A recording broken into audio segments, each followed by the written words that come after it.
Salut à tous! Alors, les œufs au miel, est-ce que vous connaissez?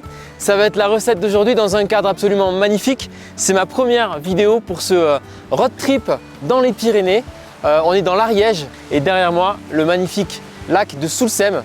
Donc je me suis installé avec ma petite table et on va faire ces œufs frits au miel, donc sans matière grasse. Vous allez voir, c'est génial. Si vous n'avez jamais testé, je vous conseille de le faire. Et voilà, avec une petite salade de lentilles. On a quasiment tout acheté en local. Et ce matin d'ailleurs, première étape, j'ai été à la rencontre de deux apicultrices super sympas, mère et fille, les ruchers de Montcalm. J'ai acheté du miel de rhododendron, donc c'est vraiment typique d'ici. Allez, c'est parti, suivez-moi.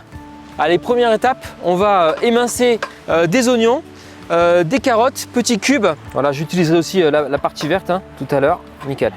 Voilà, on va mettre l'oignon de côté. On va s'éplucher une ou deux carottes. Alors pareil, j'ai tout acheté ce matin chez le primeur. Ça fait partie pour moi du kiff de voyager, de ma philosophie. C'est que voilà, quand je voyage et que je dois cuisiner, j'achète un maximum de choses sur place. Et ça permet de faire des super rencontres. Voilà, je mets les petites carottes de côté. Hop, on va envoyer le gaz. On va commencer à faire chauffer la poêle. Alors je vais mettre un petit fond d'huile d'olive. Dans les Pyrénées, on cuisine plus avec de la graisse de canard en général. J'ai ramené juste une petite touche de chez moi, mon huile d'olive. Je vais mettre la poitrine de porc qui va également rendre du gras. Ça va être trop bon. Vous pouvez réaliser cette recette en version veggie, sans viande évidemment. Ou on peut utiliser plein de choses. Ici, on a vu qu'il y avait pas mal de boudin noir aussi qui étaient super. On peut mettre des petits morceaux de chorizo, tout ça, ça dépend. En tout cas, quel plaisir, quel kiff de cuisiner dans un environnement aussi beau, quoi. C'est juste génial. Allez, on va rajouter les oignons. Voilà, on va les faire dorer un petit peu dans la matière grasse. On se sert du coup maintenant de la matière grasse qu'on a dans la poêle. Voilà, comme les oignons sont un petit peu translucides, je vais ajouter les dés de carottes. C'est parti. Alors, je les fais revenir quelques minutes. Voilà, là j'ai des lentilles qui sont produites. On a pris des lentilles sur la route aussi. Alors c'est parti. Je vais ajouter mes lentilles comme ça, façon risotto. Et d'ailleurs, ce plat pourrait se faire avec du riz rond, ce serait très bien aussi. Je vais mélanger l'ensemble. Et ça, c'est qu'une partie de la recette. On a les œufs frits au miel derrière avec le miel de rhododendron, ça va être canon. Si vous n'avez jamais testé ces œufs au miel, je pense que ça va devenir une de vos recettes préférées. Allez, je vais couvrir avec un peu d'eau. Bon, pour que ça cuise plus vite, je couvre.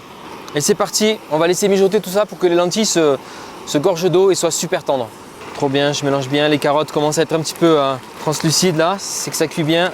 On voit que nos lentilles sont en train de prendre du volume, c'est bon signe. Allez, on continue la petite cuisson là, tranquillou. Allez, on va rajouter, alors ça va donner du goût en plus, un petit peu de fan de carottes et donc la partie verte des oignons. Je vais émincer ça et on peut l'ajouter en touche déco à la fin et puis on peut l'ajouter aussi pendant la cuisson. Ça vient parfumer, ça vient remplacer un bouillon cube clairement. Voilà, c'est pas mal, encore 5 petites minutes de cuisson et on sera bon là. Alors, je vais mettre un petit peu de sel, pas trop parce qu'on a déjà le lard qui va saler la recette. Je vais mettre mon poivre moulu. Alors évidemment, j'ai choisi ce cadre magnifique pour cuisiner, mais à la maison, vous pouvez refaire la recette, c'est pas interdit. Alors, je vais ajouter un petit peu de pesto à l'ail des ours. Ah, ça va être bien parfumé. Voilà, je vais goûter un petit peu les lentilles, là, voir si on est bon. Nickel. Elles sont al dente, c'est parfait. Avec l'œuf au miel, là, ça va être génial. Allez, on met de côté, on garde au chaud et on va enchaîner avec la cuisson de l'œuf. Pour l'œuf au miel, un jeu d'enfant, vraiment. Vous prenez un miel doux. On va le faire fondre à feu pas trop fort, mais il me faut bien un fond de miel pour frire mon œuf. Et donc pas de matière grasse. Voilà, je veux que mon miel soit entièrement fondu. On est parti, le petit œuf qui va bien. Voilà, je vais me poser mon œuf au milieu. Au fur et à mesure, on va arroser notre œuf avec le miel. Waouh, canon. Allez, je suis prêt là à dresser l'assiette. On va se mettre les petites lentilles. Et je vais aller chercher mon œuf une fois qu'il est cuit. Alors sur l'œuf, on peut mettre un petit tour de poivre. Et celui-là, je peux le servir. Yes! Allez, petite touche finale, donc comme je vous disais, un peu de verdure, les fans de carottes et puis un petit peu de persil. Et puis on est bon pour déguster ce superbe œuf au miel. Waouh! Qu'est-ce que c'est bon! Il y a le petit côté sucré du miel là. Mélangez bien ça avec les lentilles en dessous, vous allez adorer. Alors si vous n'aviez jamais testé de cuire vos œufs au plat dans du miel, eh bien allez-y, vous allez voir, c'est trop bon avec un petit peu de poivre et de fleur de sel dessus. Et puis voilà, régalez-vous, bon appétit. Merci à tous d'avoir regardé cette vidéo. N'hésitez pas à commenter, liker, dites-moi si vous avez aimé. Et puis je vous donne rendez-vous la semaine prochaine avec un nouvel épisode. On va reprendre le camping-car et on va aller un petit peu plus loin. À bientôt, ciao!